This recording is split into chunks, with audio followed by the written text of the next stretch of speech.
નમસ્કાર દોસ્તો, આજનો વિષય છે કે આપણે નકારાત્મક ભાવનાઓ કેવી રીતના બંધ કરવી અથવા ટાળવી. જી હા, how to stop feeling negative કે ઇમોશન્સ. એટલે કે આપણે જે નકારાત્મકતા આપણને અનુભવતી હોય આપણી ભાવનાઓમાં, આપણી લાગણીઓમાં, કે એવા કોઈ બી ઇમોશન્સ આપણને ફીલ થતા હોય તો આપણે એ બાબતમાં શું કરવું અને એનું આપણે સકારાત્મક સ્વરૂપ આપણે કેવી રીતના આપવું. બરાબર? તો ચાલો આપણે જોઈએ આ વિષયની વિગતો.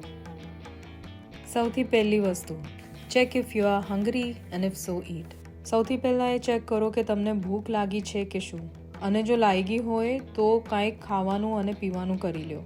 અન્ન આપણા માનવ શરીરની એક મૂળ જરૂરત છે અને તે આપણે બને ત્યાં સુધી ક્યારેય ન ટાળવી. ઘણીવાર આપણે આપણા સ્વાસ્થ્યની આવશ્યકતાઓ સમજતા નથી અને તે આપણામાં મૂડ સ્વિંગ્સનું સ્વરૂપ લે છે.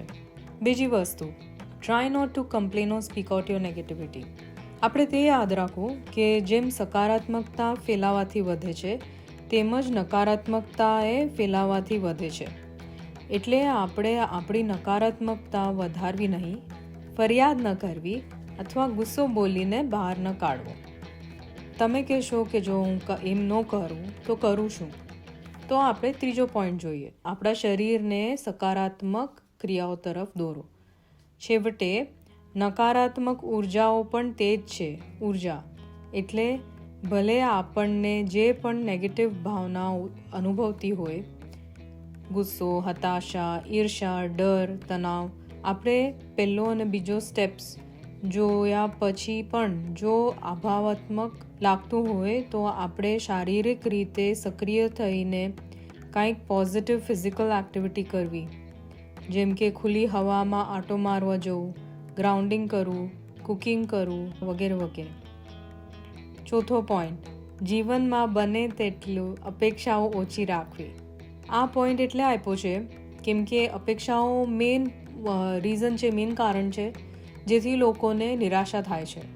અને નિરાશા એક નકારાત્મક ભાવના છે જેનાથી આપણને સારું ન લાગે. તો આપણે કરવું શું? બને તેટલું આપણે આપણું સૌથી સારું કામ કરી મૂકી દેવું કોઈ બી ક્ષણે, અને પછી પરિણામની અપેક્ષાઓ આપણે છોડી દેવી, કામ કરીને મૂકી દેવું. શું કામ? કેમ કે કામ આપણા હાથમાં છે, કર્મ આપણા હાથમાં હોય છે, પણ એના પરિણામ આપણા હાથમાં નથી હોતા. તો એ આપણે સમજી અને આપણે એવી રીતના આપણું વર્તન ફેરવવાનું, તો આપણને એ નકારાત્મક ભાવના આપણી પાસે આવે નહીં. બરાબર મિત્રો? તો આ 4 પોઈન્ટ નક્કી ધ્યાન દેજો અને તમે જો અમલમાં લાવશો તો મને કોન્ફિડન્સ છે કે તમને ફરક જરૂર લાગશે અને તમારા જીવનની સકારાત્મકતા વધશે. બાકી તમારે તમારી પોઝિટિવિટી વધારવી હોય અને પોતાની સુખાકારી સુધારવા માટે મેડિટેશન શીખવું હોય તો અંકિતાના સેશન્સ જરૂર જોઈન કરજો. ને જો તમને આ પોસ્ટ પસંદ આવી હોય તો લાઈક, શેર અને સબસ્ક્રાઈબ ડેફિનેટલી કરજો. ભલે, તો આજની પોસ્ટ માટે આટલું. આપણે મળીશું આવતી પોસ્ટમાં.